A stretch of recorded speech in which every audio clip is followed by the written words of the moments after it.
Are you gonna buy the most expensive Xbox console ever? What's up, y'all, and welcome to Xbox Ready, my YouTube channel that is all about Xbox. You know how this goes. I get on here multiple times a week to talk the latest Xbox news, rumors, games, accessories, pretty much anything I want to talk about as long as it's about Xbox in some way. This video is brought to you by Manscaped. The thing I love about Manscaped, what keeps me coming back for more, is not only the quality of their products, but how easy and straightforward they make things. Manscaped's already got us covered with the trimmers, our facial hair. They got us covered in the shower, making sure that we're clean, nice smelling, all that. But now they got our skincare routine covered with the Skin Ultra Advanced Kit. With this kit, 5 minutes is all you need, morning and night, to have your face absolutely glowing. First up, take the Skin Ultra Face Wash, either on your hands or put it on the Face Buffer Pro, and then you can exfoliate all of that dirt, sweat that you've accumulated either throughout the day or overnight. And then take 2 pumps of the Skin Ultra Brightening Serum to make sure you have that healthy, glowing, inviting, just awesome vibe going on with your face. Then to finish it all off, just take a couple pumps of the Skin Ultra Face Moisturizer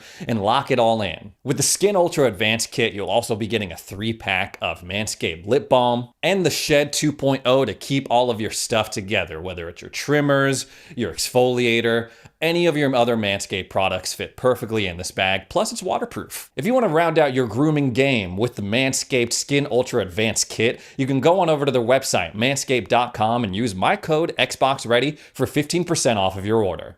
Thanks again to Manscaped for sponsoring this video. Now, home gaming consoles, like the Xbox consoles, have long served a very important purpose for us gamers, served an important purpose for the world. They made video games accessible. I remember growing up, I had this friend, and we were both really into video games together. It was one of the main things that we bonded over. Well, my buddy Matt, his family had this computer that could play the latest PC games, whereas my family, we had a family computer for the kids, and we had one for my mom, and the one for the kids was not powerful enough to handle pretty much any games. I was banned from ever using it for anything gaming related after I allegedly fried the family computer by playing Diablo 2 on it. My family simply just did not have the disposable income to justify a super fancy PC so I could play games on it. Luckily, we could afford game consoles. I remember the first console that my parents gave me was for my birthday, an N64. Then after that, I made the jump to PS2, and then after that, Xbox 360, and the rest is history. Game consoles made it possible for kids like me to pursue their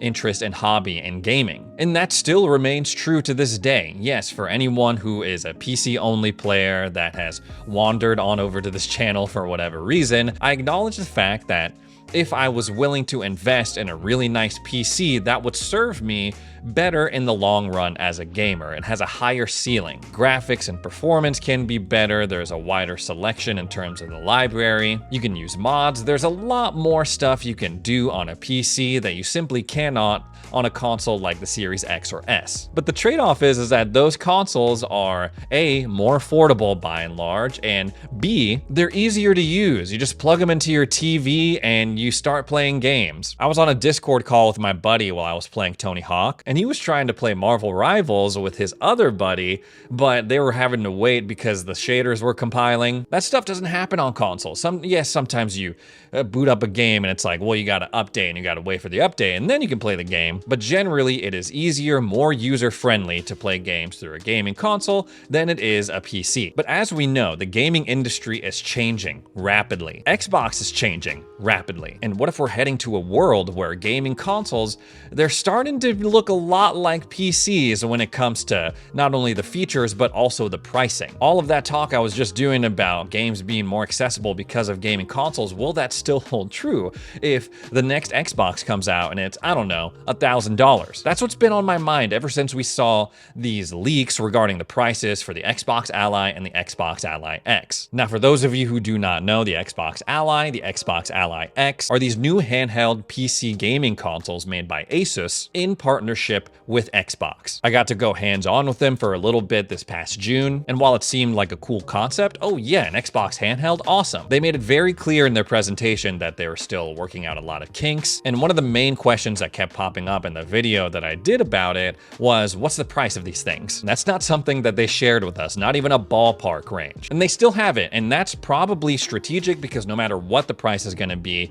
people are most likely gonna complain about it. And if these leaks are anything to go off of, that that's for sure gonna be the case. The Spanish gaming website spotted what looked like leaked listings for both the Xbox Ally and the Xbox Ally X on the Asus store, with the Xbox Ally, the white one, being priced at €599, and its older brother, the Xbox Ally X, the black one, it would be €899. So if we were to convert it over to US dollars, that would mean that the white console, Xbox Ally, is $700, and the black one would be $1,050. The PC Gamer write-up of this says that it's likely not to be a one-to-one pricing situation or conversion, but if these leaks are anything to go off of, this would make it hands down the most expensive Xbox console ever made. Now, a lot could change, but these seem to be kind of like the ballpark based off of Asus's other handhelds. You go back to the original Ally, that was $500. The Ally with the Z1 Extreme processor, that was $650.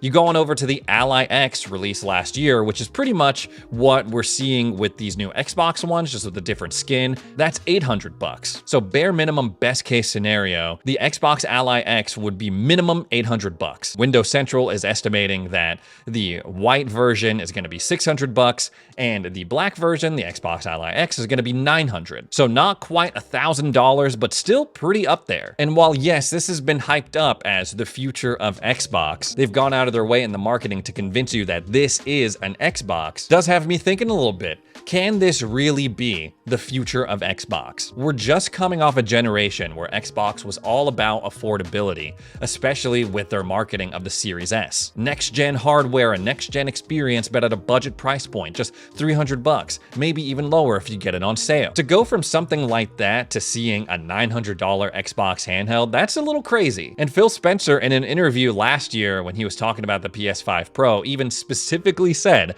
we're not growing the market with $1,000 consoles. Seeing these prices, even though they're just leaks, even though there's just like a lot of guesstimation going on, I'm sure it has a lot of you questioning, like, is this thing really worth it? First of all, it is a PC gaming handheld. Emphasis on the PC. It cannot play your Xbox games. I'm sure a lot of people are questioning, why buy this when I can buy another gaming handheld that can still play Xbox games, like the previous version of the Ally, or a Steam Deck, or any other handheld on the market that's cheaper than $900. Here's why I'm not really worried about it though. Okay, I will admit that my hands-on experience with the Xbox Ally X, it wasn't very long, it wasn't very extensive, not exactly a deep dive, but in my time with it, I walked away pretty damn impressed. I really loved the interface, the Xbox full screen experience. Sure, it could use a better name, but it was everything that I could have hoped and dreamed for as someone who has an ROG Ally. With these new Asus Xbox handhelds,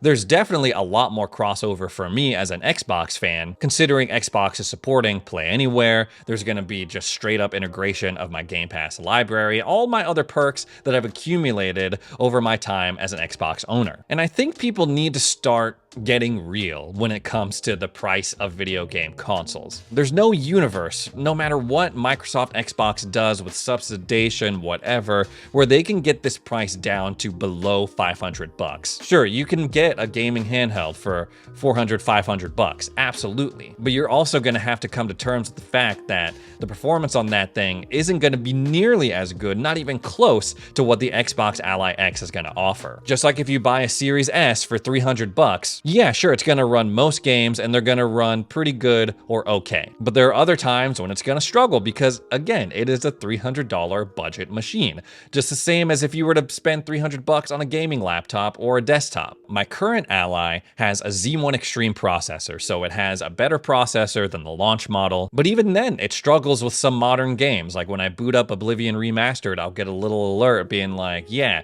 chances are this game's not going to run so great. It might even crash on your device. Then again, a lot of things being said about the PC port of that game. Whereas with something like the Xbox Ally X, sure, it may be priced at $800 and $900, but based on what I saw with Gears of War Reloaded running on it, both in handheld and in dock mode, it's going to be able to tackle pretty much anything that you throw at it. What I think they should be saying, and it's not nearly as catchy, sketchy, but they should be saying this is part of the future of Xbox, not the future. Because the Xbox Ally and its bigger brother, they're not going to be the only options when it comes to Xbox consoles. No, far from it. Which is why I think it's so smart Xbox went out of their way to announce that partnership with AMD and essentially guarantee their next-gen console lineup. Not only are they going to be making flagship consoles like we've come to know them over the years, stuff that plugs into your TV and is just good to go when you start it up, but Sarah Bond also specifically mentioned handhelds. And she said they would support your existing Xbox library too. Pretty much everything that made people mad about the announcement for the Xbox Ally, they went out of their way to correct in that announcement. This is not the same scenario that we've seen in other generations. Usually when a new generation of consoles comes out, slowly and surely the older generation is phased out. It gets to the point where if you want to play the latest games, you have to make the upgrade. You have to go from 360 to Xbox One. You have to go from Xbox One to Series X and S. That's just how it's always been. And while yes, we are getting a new Xbox with this handheld supposedly coming out at the end of this year, that's not going to affect anything that is going on with you if you are a current Xbox owner. This whole thing is pretty much entirely optional. You won't have to make an $800, $900, $1,000 upgrade in order to keep enjoying the latest Xbox games or any new games from any studio. No, Xbox isn't going to force you to play handheld games only. No, this is just an option. It's a nice option. It's a premium option. If you can swing it, cool. If Asus Xbox want to send one my way, cool, that'd be awesome. But I don't think the release of this thing is as dire as people make it out to be. And maybe that's Xbox's fault because they spent so much time hyping it up as the next Xbox console. This is an Xbox, all of that stuff we were just discussing. Now the question becomes, these first-party consoles from Xbox, are they going to be competitive price-wise with these things? Are they going to be cheaper or are they going to be about the same price? Because that's when I'd start to actually get worried. Is the next-gen first-party Xbox going to be $900, $1,000? That's when I'd start to think that Xbox hardware is for sure, without a doubt, declining, because then it would be out of reach for its intended customers. People like young Ray who want to play games but don't want to break the bank. You can dress it up however you want. Oh, it's the most powerful console. Oh, it has Steam on it. But if you creep into that $900,000 range, it's not really gonna matter. And I'm a little worried because we're currently living in a society, an era where Xbox consoles are going for $600, PlayStation 5 Pro going for $700. I imagine for the PlayStation 6, the next Xbox consoles, that's gonna be like a baseline, $600 to $700. And then, oh yeah, this one has more storage, so that one's like $800. And if that's the case, is it really worth it for Microsoft to keep making these consoles? This is a popular topic nowadays. Xbox hardware is dead, no more consoles. And Digital Foundry just recently did a video about it as well. Xbox hardware isn't dead, but it will change, says this one video that they did. In this video, Oliver talks about, and this has been kind of floating around the rumor mill for a while, but he mentions that he thinks Xbox is going to become more like the Windows Surface division for Microsoft. He says, we see this in the Windows space with Surface devices where Microsoft participates in the Windows ecosystem, but they're not necessarily the only players in that ecosystem. They're one of many. The Xbox, traditionally with the last 4 generations of hardware, has been a pretty strong vision. Here is an Xbox Series X. We're going to support it for a generation. It has a console OS. It has exclusive games. It'll go toe-to-toe with PlayStation. This isn't that, or at least to some degree, it's not that. In significant ways, it's not that vision. The Verge, like a month ago, did an article theorizing pretty much the same thing, that like their partnership with Asus, they would continue partnering up with other people, and they would essentially be making their own versions of an Xbox, with Microsoft probably still putting one out there, but it's not the only game in town. When it comes to stuff like this, really, only time will tell. But whether the next Xbox is $800, $900, maybe even $1,000. It's clear just with everything else going on in the world, the next generation consoles will be more expensive, the most expensive consoles we've ever seen. It'll be pretty much just like back in the day when the PlayStation 3 released and everyone was like, whoa, why is this priced at $600? That's gonna be the norm going forward. For PlayStation, Nintendo, Xbox, anything tech related. The question is, can Xbox adapt? Can they serve multiple markets like they try to this generation with the X versus the S? Again, only time will tell. Anyways, guys, that's all the Xbox stuff I have to talk about today. Thanks so much for joining me for another edition of Xbox Ready. If you made it this far into the video, consider subscribing. Thanks again for watching, and we'll see you in the next video.